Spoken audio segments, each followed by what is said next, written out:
Now, when it comes to good acting, horror is not where most people go looking. Granted, the genre has had a bit of a spit and polish job over the last 10 to 15 years, but sometimes bad acting can boost a production, add an unexpected edge, or make a film stand out, as shown by our previous video on the same subject. And sometimes that shoddy, iffy, awkward, or otherwise incongruous performance can be exactly what a film needs, whether it knows it or not. So let's look at some more. I'm Adam, this is What Culture Horror, and here are 10 more horror movies that actually benefited from bad acting. Number 10. Messiah of Evil.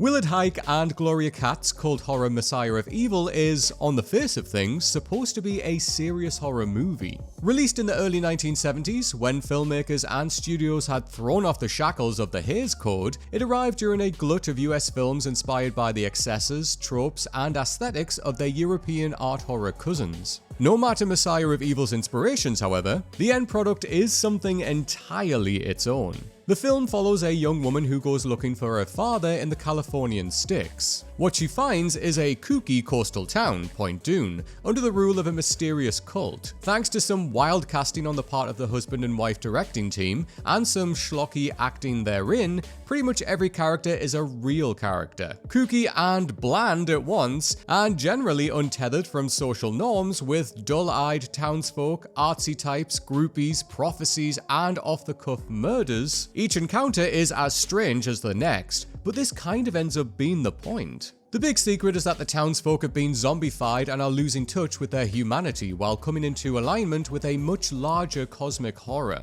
Given the fluctuations in acting approaches offered throughout Messiah of Evil, Huyck and Katz clearly never meant to make this film, and yet somehow the acting ends up serving the style and really makes things click. Number 9. Hellboy, the Crooked Man. Arriving sooner than anyone really expected, Hellboy the Crooked Man crashed onto screens last autumn, and suffice to say, it's not great. This was the second reboot in so many years, and didn't make any effort to fix the stylistic issues of its predecessors, leading again with the whole camp dude in a rubbery suit thing. Director Brian Taylor's effort to amp up the horror element is a valiant undertaking, but has served to make the film look like a cross between the original Hellboys, Constantine, and, well, a kind of high-budget YouTube production. And the acting is truly something to behold. The performances from Jack Kesey, Jefferson White, and Adeline Rudolph go from flat as a board to unconvincingly melodramatic to almost totally disinterested, with nobody quite finding a home in their roles. And yet, paired with the film's plentiful and overt horrors, these elements are almost certain to make The Crooked Man a cult movie in years to come. Like its stablemates, the film is downright ugly and belongs in the 90s of the Power Rangers, but this is all the more reason to love it. And maybe in the future we can come to enjoy the movie as a silly addition to the already unserious universe it exists in. Number 8. The Final Girls. The film that ushered in both the next generation of meta-horror and a new wave of 1980s nostalgia, paving the way for the likes of Happy Death Day and the X trilogy, The Final Girls holds a special place in modern horror. The film drops a clutch of high school students right into the world of their favourite mid-80s horror, essentially Friday the 13th without the branding, and they must use their knowledge of that movie and the slasher genre to make it out alive. Now, on one hand, we have a group of contemporary American teens playing to type, with that special brand of dumb, plain-faced Hollywood acting that makes them such easy marks for the discerning killer. And on the other, we have the cheesy, flamboyant acting of the teens in the film within a film, harkening back to the 80s when horror performances were goofy and overdramatic. And while these wouldn't necessarily signal themselves as good bedfellows within one movie, it all hangs together rather nicely. Schlocky acting and close adherence to acting tropes serve the story from both ends, playing homage to the 80s slasher movie by emulating its lack of traditional acting craft, while simultaneously showing up the supposedly in-the-know modern horror protagonist. And the fact that the performances on screen are self-consciously second-rate doesn't take away from the fact that, yes, it is indeed bad acting.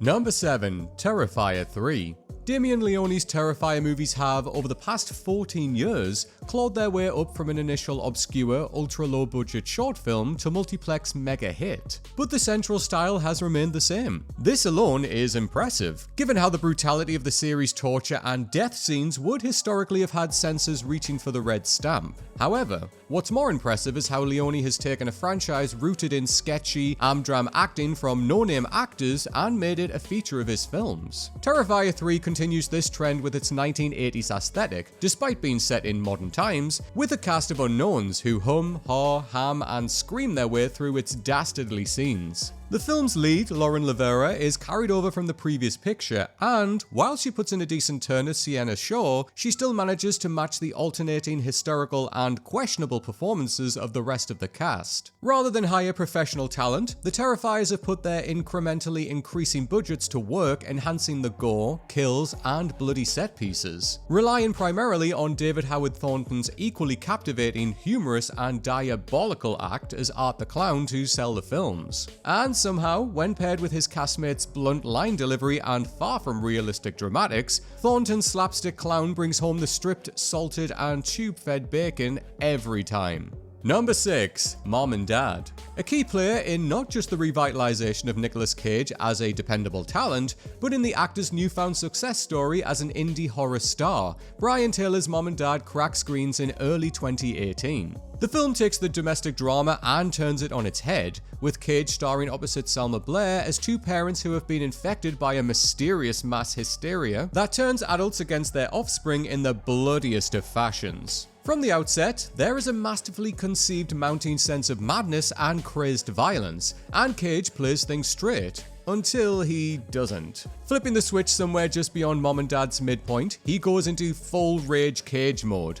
Habitually OTT, his performance serves as the core from which every other element in the film spins off, allowing everyone to go that bit bigger than they normally would and managing to bring the entire production onto his level. The fact that he is all but chewing the scenery is very much part of the package, and several scenes whose content threatens to tip the picture into truly bleak territory, running a hose from a gas line into the basement in an attempt to poison and asphyxiate the kids, for example, are tethered by the comedy.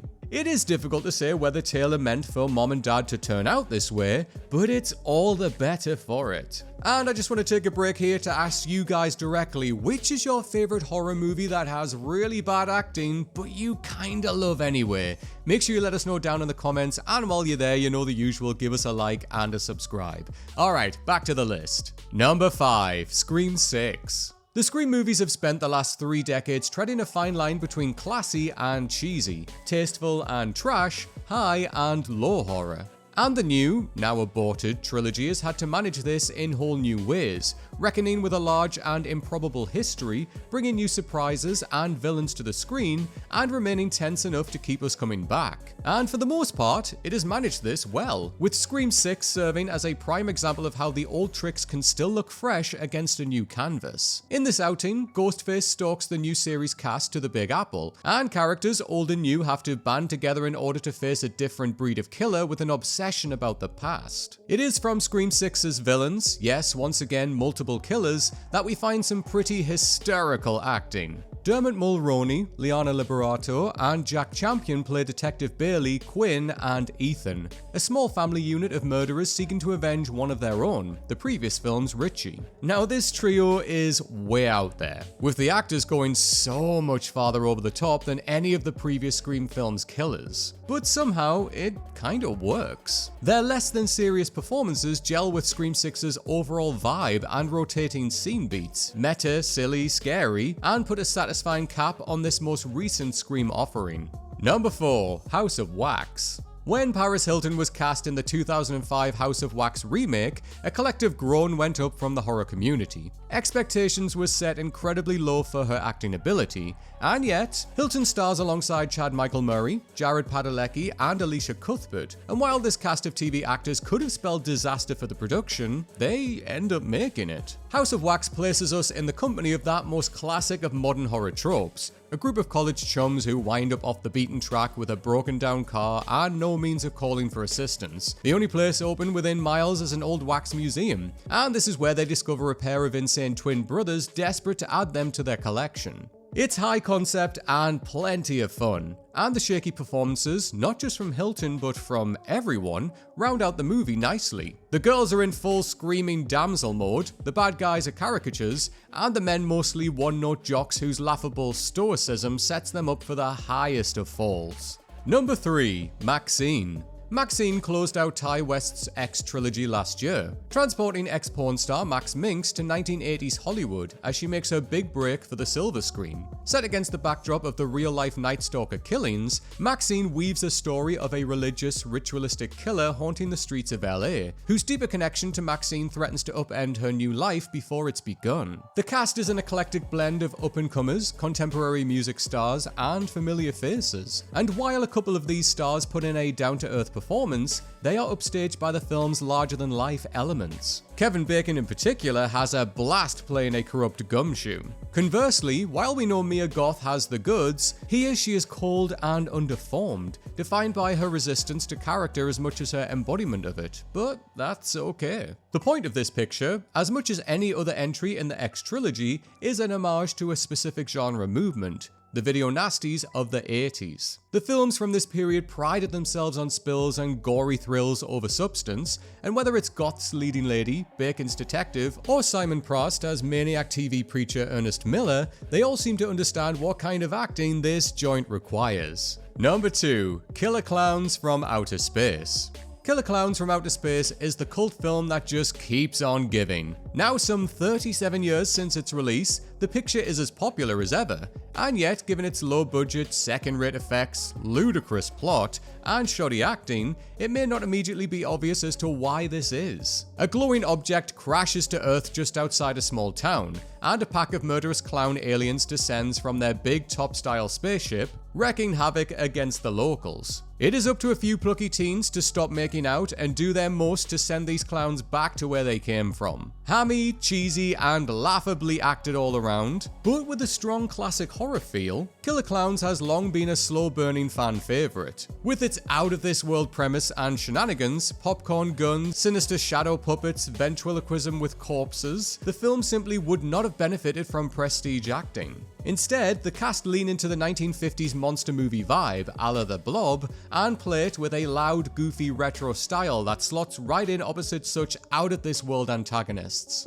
And number 1. Jason X. Where do franchises go when they have nothing left? Space, of course. And that is precisely where cult slasher villain Jason Voorhees went in 2001, joining an array of other intergalactic projects from the time while offering up something rather different. One of the most misunderstood horror films of this century, Jason X has been lambasted as the movie that ended the Friday the 13th franchise, and yet it is, at its heart, profoundly self-aware, operating with a keen understanding of its place in the slasher genre post-Scream. After all, when all the gaffes of the genre have been repeatedly called out on the big screen, the only thing to do is to lean into them one last time. As such, all of the acting throughout Jason X is overstated, with the cast making basically no attempt at realism and instead going for National Lampoon level volume and projection. And it works. When viewed as a self-deprecating black comedy rather than anything like the gory terror that first terrified audiences in 1980, Jason X is on another level. Also, the inclusion of David Cronenberg as an experimental doctor struck down by Jason in the opening sequence is no mistake, self-consciously signposting the demise of both figures' respective genres, at least for a couple of decades.